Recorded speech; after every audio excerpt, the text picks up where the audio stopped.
why bonds? Why have I suddenly started investing in both regular bonds as well as baby bonds? Why have I featured them a little bit more on this channel? Well, the answer is actually really simple. It relates to my family's investment goals and objectives. Put simply, I am changing up a little bit of the investment for my family moving into 2024 given our circumstances. Let me explain. Bonds, they still generate cash, they still generate income for me and for my family. However, you need to understand a little bit about my family makeup and composition to understand a little bit more about what I'm doing here and why. You see, just over 3 years ago, early in December, we had our third child born. Now, he came with quite the bundle of interesting medical health and disability challenges. He's got a rare genetic disorder. He's got a unique muddle of genetics going on, and he's got a whole host of associated things happening in his life because of this. Now, that has a huge impact on myself, my wife, and our other two children, other two daughters who are older than he is. It also means that we don't actually understand how long he's going to live.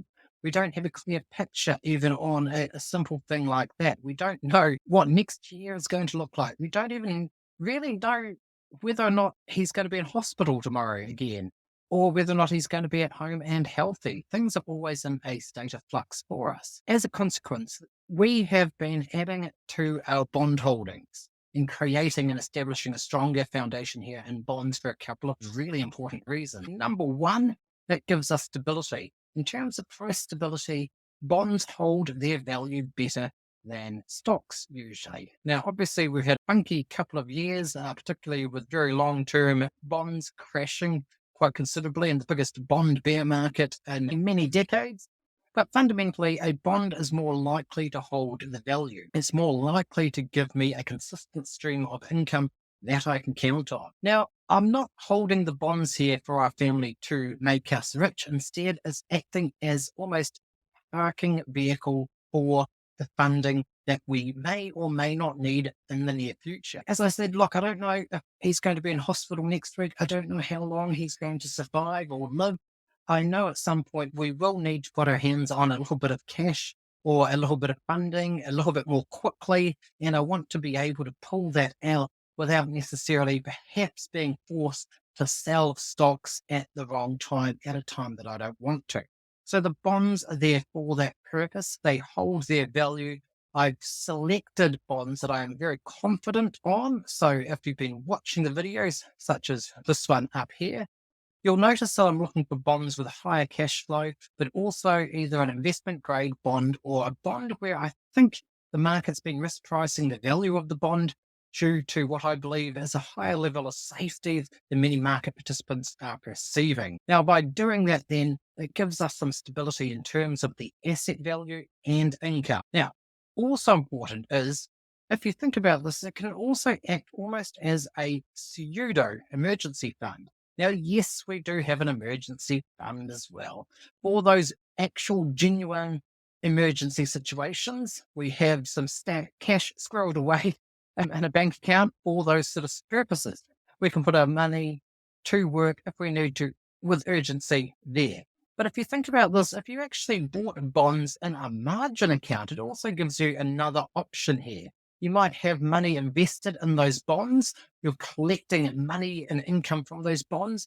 And if you needed some money fairly urgently, you could actually use your margin facilities to actually borrow against the value of those bonds if you just needed a little bit of extra cash to tide you over for a short period. So this is essentially what our family is doing. We're looking at this as a particular tranche of our investment strategy, which I will detail more for 2024, explaining a little bit further about the overall picture that we're looking at. And it will hopefully put this into perspective that the bonds are here for capital preservation, for income, and for the ability to know that the money and the finances are there when we need them, given that we don't know what's going to happen with our son and his health, either tomorrow, next week, next month, next year, or over the longer period of time. So the bonds give us that stability and it gives us that sense of security. So that's why my family and I are looking at bonds. Now, that doesn't mean it's going to be true for all investors. It will not fit every single investor's portfolio because it won't meet every investor's needs and objectives that they're trying to reach and trying to get to using their investment approach. However, as I've explained, for us at this point in time, it makes sense. 3, 4 years ago, before our little fellow had been born, we were in a very different set of circumstances. And so at that point, I probably would have laughed at you if you said, "Hey, look, Lincoln, you're going to be buying bonds at the end of 2023." No, scratch that. I absolutely would have laughed in disbelief and a little bit of horror as well, because that was absolutely not on my radar. But look, as circumstances change, we have been adapting and changing our approach that we have been taking to reflect the changing circumstances, to ensure that we have stability and security and continue to benefit from cash flow today and tomorrow.